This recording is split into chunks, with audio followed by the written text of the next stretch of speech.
Hello friend, कैसे हो सब? आई होप सभी अच्छे होंगे और आपकी दिल्ली पुलिस की तैयारी भी अच्छे से चल रही होगी।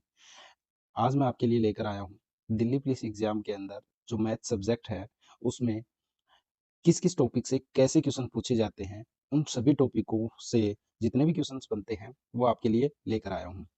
सभी टॉपिक मैंने आपके लिए क्लियर किए हैं और इनमें से दिल्ली पुलिस 2017, 2022 और 2023 के जितने भी क्वेश्चंस हैं, चाहे वो HCM और चाहे वो कांस्टेबल, जितने भी दिल्ली पुलिस एग्जाम के अंदर मैथ के क्वेश्चन पूछे गए हैं, मैं आपको टॉपिक वाइज वो क्लियर करवाऊंगा। हमारे जो टॉपिक रहेंगे वो इस प्रकार रहेंगे। देखो, संख्या पद्धति, दशमलव भिन्न, एलसीएम, एचसीएफ, सिंप्लीफिकेशन, परसेंटेज, ये हमारे टॉपिक रहेंगे। अनुपात, समानुपात, एवरेज, लाभ एंड हानि, ये हमारे टॉपिक रहेंगे। और उसके बाद ये लगभग 18 टॉपिक हैं जो मैं आपको क्लियर करवाऊंगा। ठीक है, 18 या 19 टॉपिक है जो मैं आपको हर टॉपिक के जितने भी क्वेश्चंस आए हुए हैं मैथ के, वो टॉपिक वाइज मैं आपको क्लियर करवाऊंगा। तो चलिए शुरू करते हैं। हमारा आज का पहला टॉपिक रहेगा संख्या पद्धति। संख्या पद्धति में टोटल हमारे जितने क्वेश्चन बन रहे हैं मैं आपके लिए लेकर आया हूँ। तो संख्या पद्धति में हमारा पहला क्वेश्चन रहेगा, पहला क्वेश्चन है कि 50 से बड़ी और 100 से छोटी अभाज्य संख्याओं की संख्याएं बतानी है कितनी है। अच्छा, इसके लिए थोड़ा सा बेसिक मैं आपको बता देता हूँ संख्या पद्धति के अंदर, तो थोड़ा बेसिक भी जानना जरूरी है। बेसिक है हमारा, जैसे हमें पता होना चाहिए कि 1 से लेकर 100 तक कितनी अभाज्य संख्याएं होती हैं, अभाज्य संख्याएं क्या होती हैं, सम संख्याएं क्या होती है। तो थोड़ा सा हम इसको डिटेल से पढ़ेंगे। तो जैसे हमें पता है कि संख्याएं सम संख्या, विषम संख्या, भाज्य, अभाज्य, प्राकृत या इसको प्राकृतिक भी बोलते हैं, प्राकृत, और पूर्ण संख्याएं, और एक होती है पूर्णांक संख्याएं। ये संख्याएं होती हैं, ये कौन कौन सी होती हैं थोड़ा बेसिक से जान लेते हैं। प्राकृत संख्याएं 1 से शुरू होती है, 1 2 3 4 5 ऐसे करके। पूर्ण संख्याएं 0 से शुरू होती है, 0 1 2 3 और अनंत। और पूर्णांक संख्याएं जो माइनस में भी हो और जीरो भी साथ में ऐड हो और प्लस में भी हो। ठीक है, वो कौन सी संख्याएं होती हैं? पूर्णांक संख्याएं होती हैं।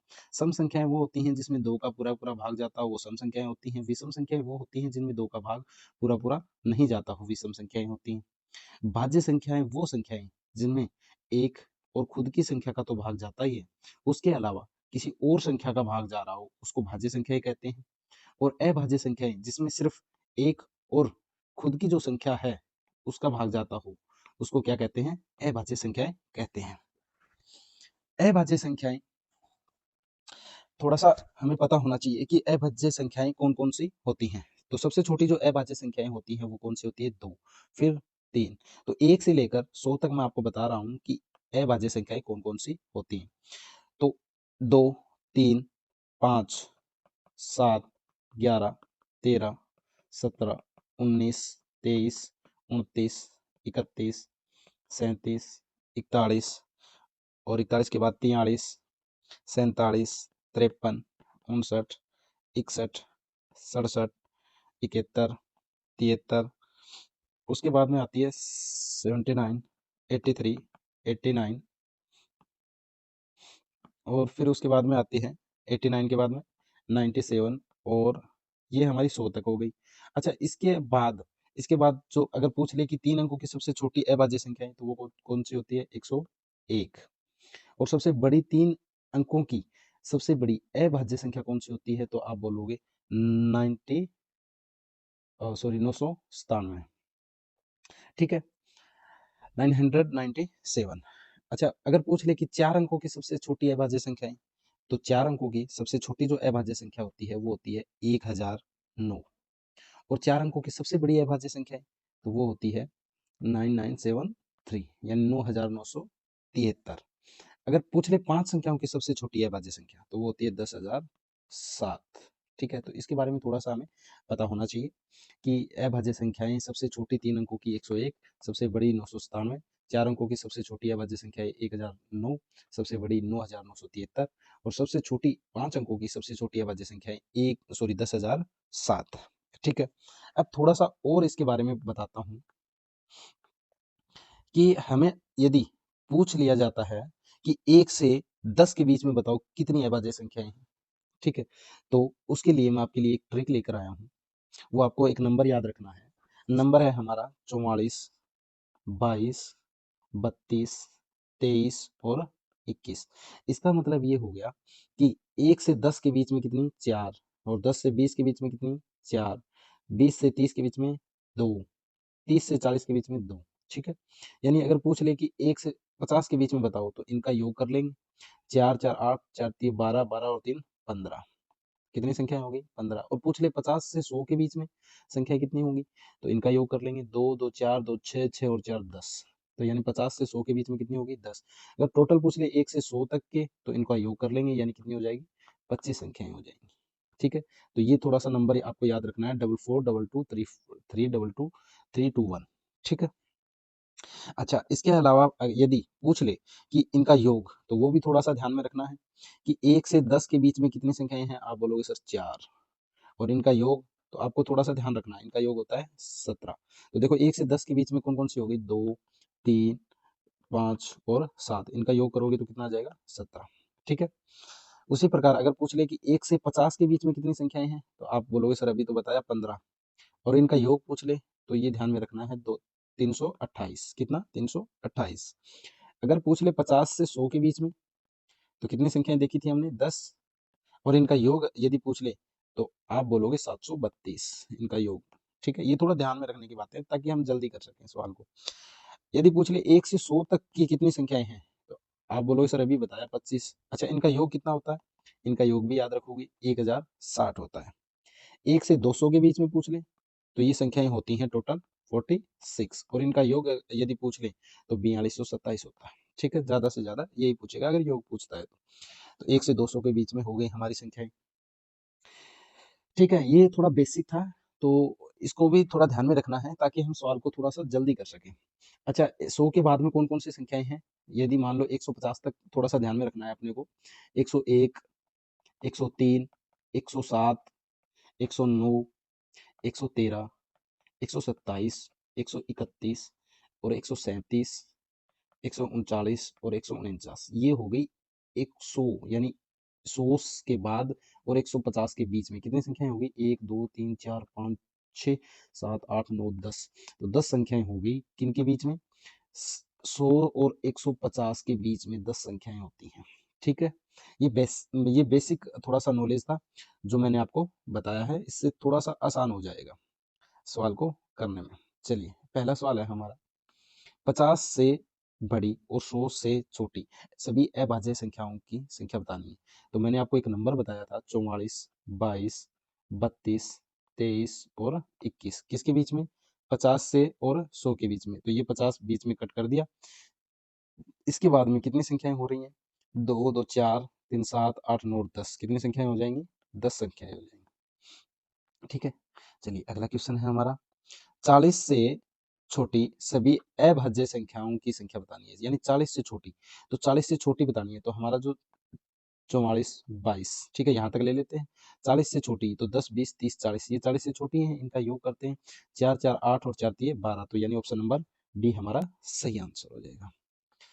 चलिए, अगला क्वेश्चन है, 100 से तो बड़ी लेकिन 150 से छोटी सभी अभाज्य संख्याएं कितनी होती हैं। तो अभी तो आपको बताया कितनी होती हैं, टोटल 10 संख्याएं होती हैं।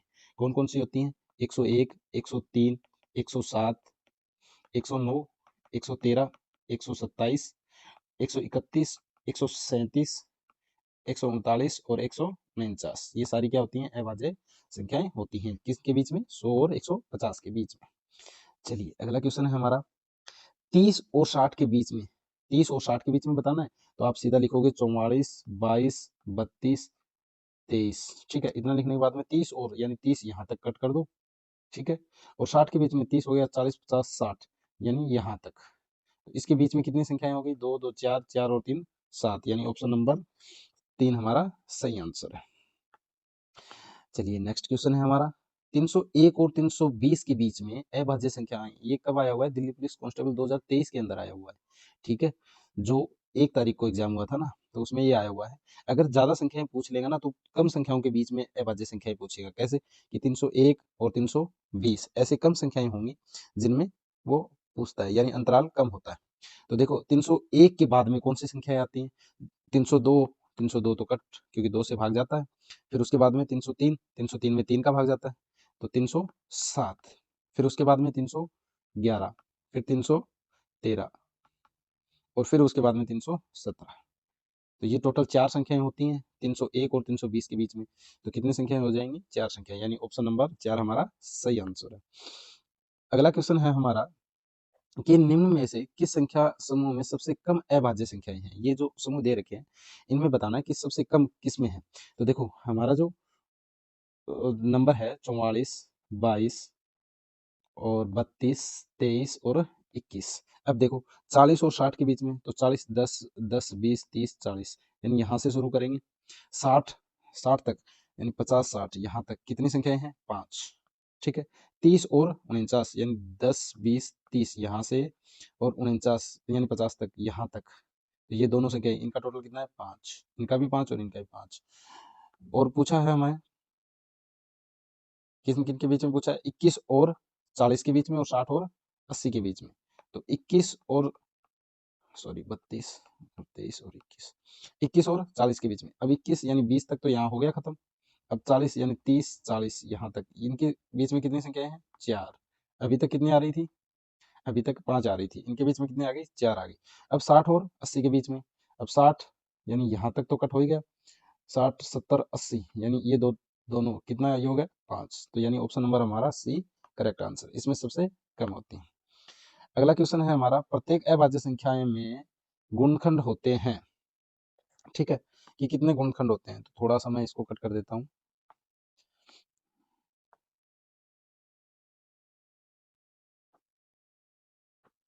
चलिए, प्रत्येक अभाज्य जो संख्याएं होती हैं उनमें कितने गुणनखंड होते हैं? तो मैंने आपको सबसे पहले ही बताया था कि जो अभाज्य संख्याएं होती हैं उनमें 2 गुणनखंड होते हैं। एक तो वो खुद की संख्या का, और एक संख्या का। एक का भाग जाता है और एक खुद की संख्या का भाग जाता है। ठीक है, मान लो 2 है, 2 एक अभाज्य संख्या है, तो इसमें एक का भी भाग जाएगा और इसमें 2 का भी भाग जाएगा। ठीक है, तो 2 गुणनखंड हमेशा होते हैं एक अभाज्य संख्या में। तो ऑप्शन नंबर 4 हमारा सही आंसर है। अगला क्वेश्चन है कि 5 अंकों की सबसे छोटी अभाज्य संख्याएं। तो 5 अंकों की सबसे छोटी अभाज्य संख्याएं क्या बताई थी मैंने? 10,007। तो ऑप्शन नंबर हमारा ए करेक्ट आंसर। चलिए, नेक्स्ट क्वेश्चन है हमारा, निम्न में से कौन सी संख्या एक अभाज्य संख्या है? तो इसमें से बताना है आपको कि अभाज्य संख्या कौन सी होती है। तो देखो इसमें आपको एक ट्रिक बताता हूं कि ये लगभग 4 ऑप्शन हमें दिए गए हैं। तो इनमें वो संख्याएं देखो, वो संख्या देखो जो वर्ग करने पर इनसे कम हो। कैसे? कि मान लो कि हम लगभग एक, इसमें सबसे बड़ी कौन सा है? ये है ना 1049, इसमें 1049 सबसे बड़ा है। तो ऐसा वर्ग देखना है जो 1049 से कम हो। ठीक है, तो उससे जो प्राइम नंबर है उससे कम संख्याएं होती हैं, उसमें भाग जाता है। तो देखो कैसे, कि मान लो मैंने देखा 30, 30 का 900 हो जाएगा वर्ग। ठीक है, 30 का 900 हो जाएगा, तो यानी कम देखना है, यानी 32 का। ठीक है, यानी 32 से अगर कम संख्याएं, 32 का वर्ग कितना होता है?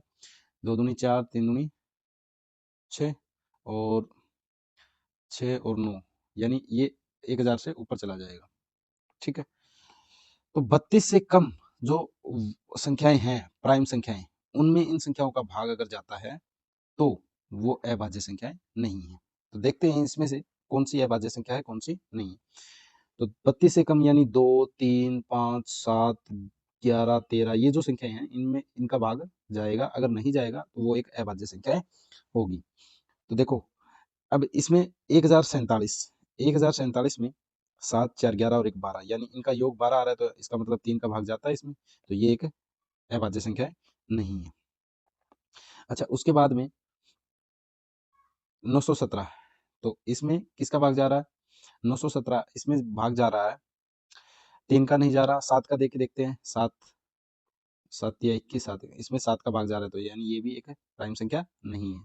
अब 901 है, 901 में किसका भाग जा रहा है?